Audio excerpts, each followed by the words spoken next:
Hey Purple Army, we're live on Instagram. My name is Brett from the Freo Media team, and the man sharing the screen with me needs no introduction, but Matthew Pavlich. Good morning to you. Good morning, mate. How are you? Very well, thank you. Now, the reason we are coming to you live this morning is to look back exactly 20 years ago yesterday, when Pav made his debut for Freo. But before we do start, Pav, we did postpone this chat 24 hours or so after we learnt yesterday of the sad passing of inaugural Fremantle Docker Quentin Leach after his long battle with cancer. Pav, I believe you came to Freo a year or so after he played his last game for Freo. But Yeah, as a Freo person, to lose an inaugural Docker, it's pretty sad news. incredibly sad news. Yeah, very somber day for everyone involved in the Purple Army yesterday. I spoke to a number of his former teammates, a couple of players that I ended up playing with, and they said what a great person Leachy was, and what a great player and teammate, and very intelligent, very driven guy. Had some injury troubles, but just an incredible human being. And you only had to go back and see the My Cause page that I think Quinton's brother set up, and the amount of love that was on that page, scrolling through that yesterday. People obviously went out of their way to donate money and time to help him and his family through what was a pretty debilitating cancer. And yeah, very, very sad news. So our love to Shannon, his wife, and three young children and their family and friends. It's a very, very sad moment. Only 47. It just puts into perspective how quickly life can be taken away from you. It certainly does. And there is a moment that stands out in history for a lot of us here at Freo. Before Sonny Walters, before Justin Longmuir, it was Quentin Leach who kicked our first winning goal after the siren. It was against Brisbane in 1997. Do you remember that one, Tav? I do actually. I remember watching it. I mean, I loved footy growing up. So I was in Adelaide at that stage, year 10, I think, 1997. And I remember watching that game on TV and seeing Leachy nail the goal after the siren. So had no idea that 2 years later, or 2.5 years later, that I'd be joining the club at the end of '99. But yeah, fantastic moment for Leachy and the club, kicking a goal after the siren. Not many guys have done it. Well, our thoughts will certainly be with the Leach family, and you'll always be a part of the Freo family as well. Now, Pav, I did mention off the top, we're doing a very special on this day look back. I'm not trying to remind you, but 20 years ago yesterday, you played your first game for Freo. Can you believe it's been 20 years? No, is the short answer. It's the time's absolutely flown by. They say when you're having fun, time flies, and it's true. It's incredible how quickly that 20 years has gone. I was thinking about this when someone alerted to me early in the week, when you guys called me up and said, "Oh, do you know it's been 20 years almost to the day?" And it sort of spun me out. It's not something you kind of register or think about too much.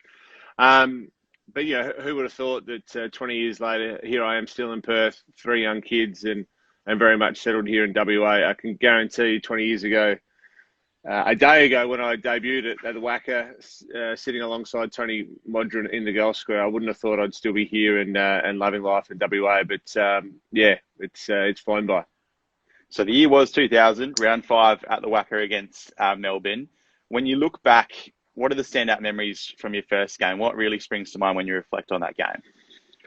I remember walking down the race, and having the fans down each side, because it was still very much an open race back then, particularly at the Wacker. So I remember people hanging over the side and cheering, and then I remember seeing these vivid bright lights. I'd sort of never played in a situation like that before. I'd sort of trained at night before, and but never played in such a bright stadium like that. And then just hearing the roar as we ran onto the ground. And I actually remember having a smile on my face and trying to hide the smile back, because I was so thrilled to be out there in my first ever AFL game.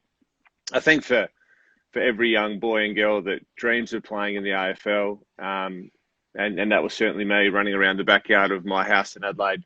I didn't think it would be in a Dockers jumper. I was hoping or wanting it to be in an Adelaide Crows jumper, but nonetheless, it was a dream come true that day. And once you get a taste for it, you don't want to let it go.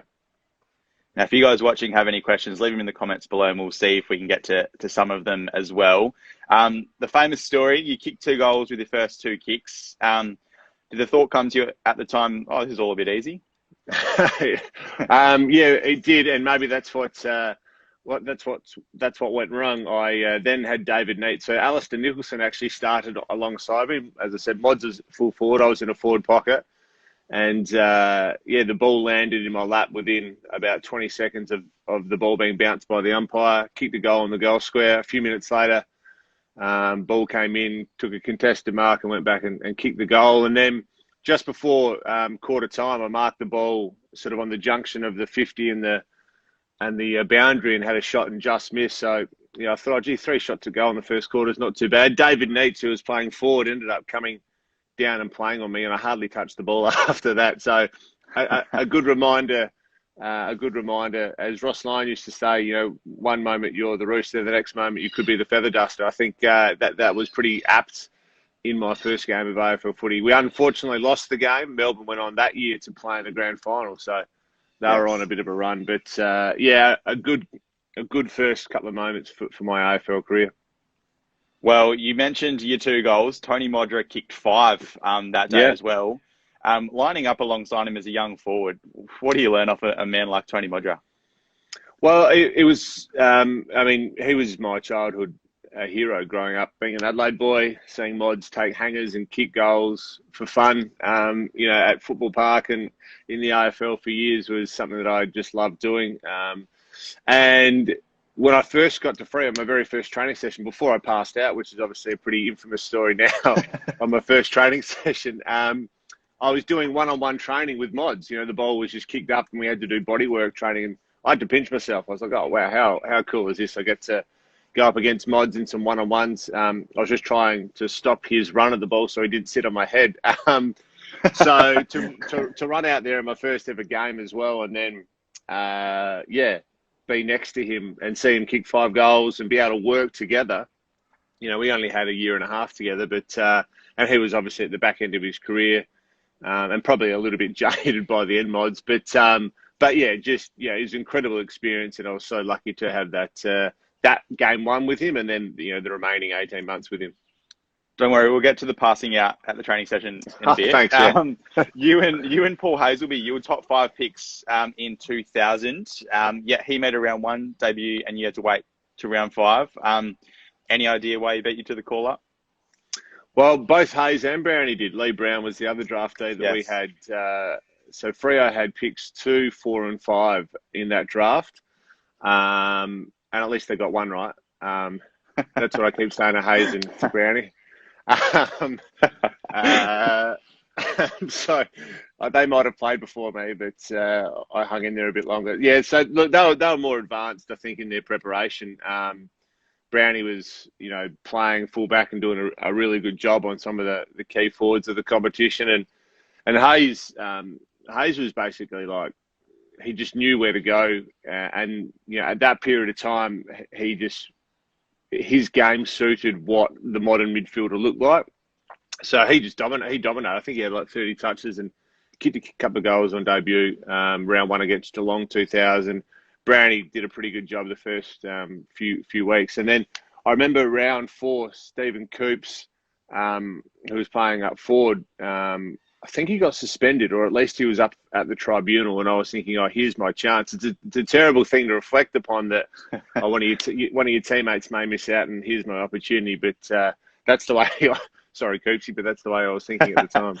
Rumour is the passing out at the training session was the reason why round 1 berth didn't come along, and he had to wait to round 5. Any truth in that, Pav? Well, I'm sure there was a lot of doubts and thoughts about what the hell have we drafted. Some bloke that can't run and he passes out. So, look, that was a weird experience. I didn't want to show any chink of armour on my first day of training. It was a pretty warm morning. We did sort of about 90 minutes of ball work, and then we had 6 1K time trials to do. And I set off on the first 4 and was hanging on with our group pretty well. On the 5th one, I started to drop back, but I just kept thinking, oh, hang on. And I remember crossing the finish line and, started seeing stars and feeling wobbly, had a big vomit, sort of that went all over the grass. And then the running coach, James Bridle, came over and said, do you think you can do one more? And, day 1, I was like, yep, I'm fine. I'll be right, wiping the vomit away from my mouth. And then I sort of, you had a quick time before you had to start again. So off I went. And I remember just immediately dropping off the back of my group, getting about 2/3 of the way around. We're training at Aquinas College, so 2/3 of the way around Aquinas College Oval. And I just had this overwhelming feeling as if I was running closer and closer to the ground. Teammates who now relive the tale say I was like going down an escalator. And hit the ground, passed out, and that's the next thing I remember is waking up in intensive care. So, wasn't a great way to start my AFL career, my very first training session, but maybe it endeared me to my teammates that I wasn't going to give in, and I'd give my all. I feel like that story is always a fun one to listen to, that's for sure. Another man. Well, maybe for you it is. yeah. Another man that's come back recently into the Freo fold, our new senior coach, Justin Longmuir. He played his third game in that round 5 match. What do you remember of him in the early days? Longy was a country kid from Corder who lived around the corner from us, in sort of that East Freo, Palmyra, Melville area. We spent a lot of time together. Growing up, really, we were still young. We were still young guys. I think I'd just turned 18. He was probably 19. We were still just working out life, let alone working out how to play AFL footy and fit into a team environment. So, really, I mean, I used to get along so well with Longy and still do. Someone who he was a larrikin, really. He was a guy that enjoyed it. He was pretty laid back, enjoyed a joke, but once it got to footy, he was very serious about it and trained hard and had a really interesting view on the game. And I think it shows now that it's clear that some of those building blocks about how he saw the game and what he wanted to do in footy was clear. And I think you started to see that early on in his coaching career. It's fantastic to have him back at the club, that's for sure. 2001, the club had co-captains, Sean McManus and Adrian Fletcher. What were they like to play under? Yeah, great and good early captains, but quite different, both of them. Fletch was very much a relationship person, quite a funny guy. He was a very good midfielder, Fletch. Outstanding in around the clearance, and then good ball use. And Shawnee was unbelievable at motivating people. He was great at building that team dynamic. His work rate off the field, been through 2 knee reconstructions. His ability to connect people and that incredibly strong relationships was Shawnee's strength. But he was having a tough time, it's fair to say, in that early phase of his captaincy because he was coming back from his knee reconstructions and finding his own feet. But as a captain, he was brilliant. Now, it was at the Wacker. You only played, I think, 3 games there. What was that ground like to play on? I loved playing at the Wacker, yeah. I don't know what I loved about it. I think it was a fast track. It was it wasn't that long. It was the traditional cricket ground, really. So quite wide and short. And so lots of space as a forward to lead up onto the wings and the half-forward flanks, which, I really liked. But, yeah, it was a challenging one at times, the Wacker, because the ball could just be basically straight out of the centre and down the other end. So, conversely, straight up your end. So, 3 games there, Melbourne, Richmond. I'm just trying to think of the other one. Port Adelaide, I think, in torrential rain. We played them in 2000 at the end of 2000 from memory. But, I enjoyed the Wacker. But, yeah, obviously, Serbia is where I played most of my footy. The last one on that game, and then I want to jump into some fans have written in some cracking questions, so we'll get into a couple of those. Cool. The midfield at the time, so in this game, Troy Cook and Sean McManus had 28 touches, Paul Hazelby 27, a ripping midfield back then, wasn't it? Yeah, it was. Loved playing with Cookie. He was one of my favourite teammates, just so hard at the ball, always gave his all, just a tremendous teammate off the field as well, Cookie, and we still see each other from time to time. Hayes was obviously, in his 5th game of AFL footy and already dominating. And Shawnee, loved playing with him. So it was a great midfield. It was a developing midfield. It wasn't a great midfield compared to some of the other teams at that point in time, but it was a developing midfielder, one that I enjoyed playing with. Now, one that keeps coming up at the moment Is that? Hang on, I is just saw Zach Longmuir. Is that Justin's it young could boy? be May have his just joined us. could be his young boy. Yeah, hello Zach. What about Hello to that? you. Hello, Zach. Hello, mate. Now, a few are asking your best or your favourite teammate to play with across your journey. So many to choose from. Can you narrow it down to one? Isn't it funny? My mind turns straight to who delivered me the ball the best. So many teammates. Look, Lou McFarlane was a guy that was just a great friend. Always had a different perspective. I think he came from always a different view, and being up the other end of the ground. We played alongside each other a little bit up forward and down back, but generally he was at the other end of the ground and always had a different perspective and view of the game and of the team. So I loved playing alongside Luke. It was such a great teammate of mine. I loved leading to the likes of David Mundy, Michael Walters, Stephen Hill. Loved playing alongside Sonny and Ballas in the forward line. They'd create havoc for us. Belly was a great teammate. There's just so many, but too many to choose from. Great answer. Aaron Sandlands wasn't bad when I was playing in midfield. How could you forget? There is one here, and let me know how many you're willing to share, if any. Jack Gilbert says, "What's some of the best sledges you've heard on the field?" The one that comes to mind? You hear sort of plenty. There's always chat out there. I always get asked this. It's probably inappropriate to share a couple of them at 8:30 on a Thursday morning. The one that I remember Belly saying to Adam Selwood was, along the lines of, at least I'm the best player in my family. So maybe we run with that one. I do enjoy that one. Teza asks, do you think you'll coach one day, Pav? Is that in the future for you, do you think? I don't think so. No, I love the game, and I still have a passion for being involved at some capacity.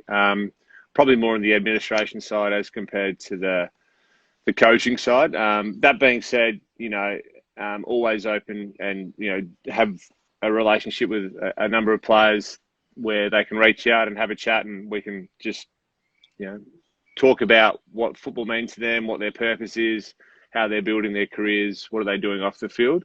But specific coaching doesn't really interest me. I guess I've taken a more, I did a science degree and then an MBA, and now sort of, crossing both the media and business areas. So the admin side is probably more of where I see myself if I got back involved with the game.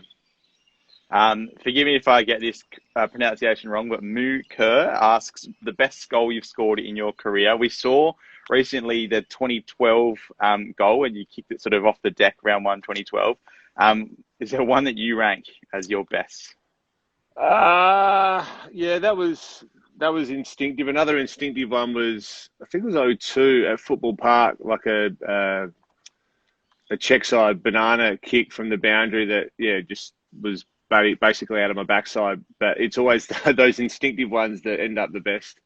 I think some of the biggest and most important goals were in finals or, in bigger games in terms of like the club or the team needing me to kick a goal at that moment. So, it's dependent on what you define as best. But the soccer one was pretty instinctive.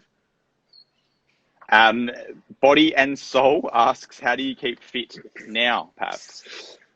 Well, this is an interesting point. So I didn't realise, I took for granted how much exercising daily, that's what you have to do as an AFL athlete, or pretty much daily, how important that is for your mental well-being.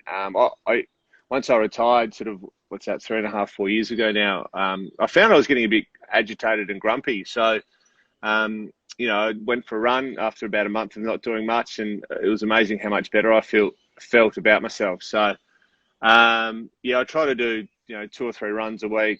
There's a bunch of old players that try to get together once a week for a bit of a lift at a gym, but obviously right now that you can't do that in the situation we face. So and then I've got 3 young kids, so I can tell you they keep you active enough as well. So yeah. A question that's just come to mind, you may have seen on social media, Michael Barlow's been started his classic moments with us, and he commentated over the top of the moment in a Richmond game where you fell right in the goal square. Have you got a return serve for Michael Barlow? He said that during your milestone games, you'd have to watch your highlights all throughout the week, and that one certainly didn't make the highlights. But have you got a return serve for me? He's stretching the truth there. We never watch my highlights. I'm not sure what he's talking about. And secondly, if someone who's going to pot someone for tripping on the goal square, at least I know how to drink properly from a drink bottle. I won't ask any more about that. Matt, just look for the vision down at Geelong where he's laying on the bench getting a little massage because he's a bit sore. I'll go hunt for it after this one. He squirts the water and it goes out the other way. Matt asks the toughest opponent you played on, Pav.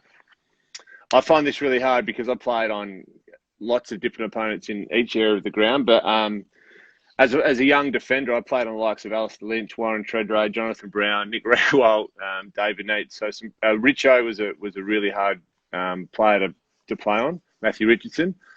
In the midfield, I got to play on the likes of Brad Scott used to come and terrorise me and try to bash me up.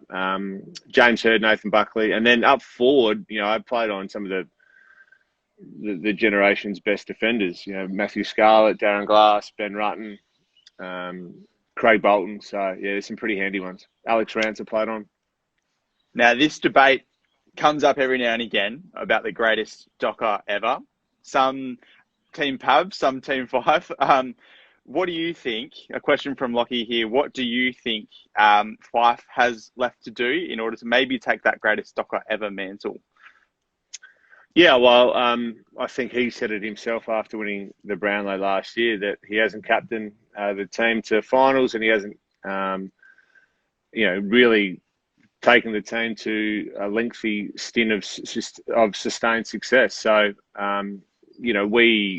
we built the club to a point where we played in, I think, was it 5 consecutive final series, and obviously got close in 2013 and in particular 2015. That's something you look back on and think that a home prelim final at Subiaco Oval with 43,000 people would have been nice to have capitalised on that and gone into a GF. But you look, Nathan's he's the most talented player I've played with in terms of his natural ability. I think he's got a bit to work on with his kicking and his decision making and his leadership, and he's clearly working on all those things. But in terms of athletically gifted, powerful, strong player, there's no one better that I've seen.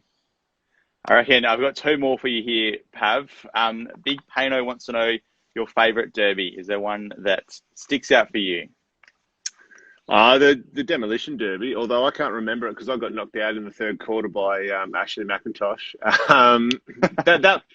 I remember the whole build-up to that match, in terms of where the club had been. And so that was my first year. I was sort of 18 and 16 games into my career. And that whole build-up internally that week there was so much angst that the senior players had enough. They wanted to make a stance.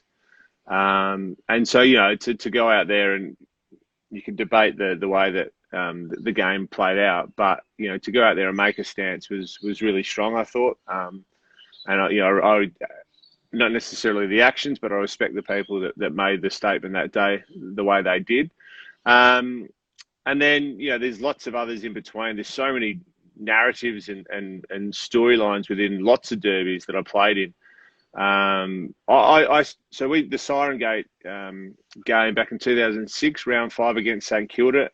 All that debate after that week, we had a 6-day turnaround and played the Eagles, who had just played in the grand final and were, really up and humming with all their guns, playing Cousins, Judd, Kerr, etc.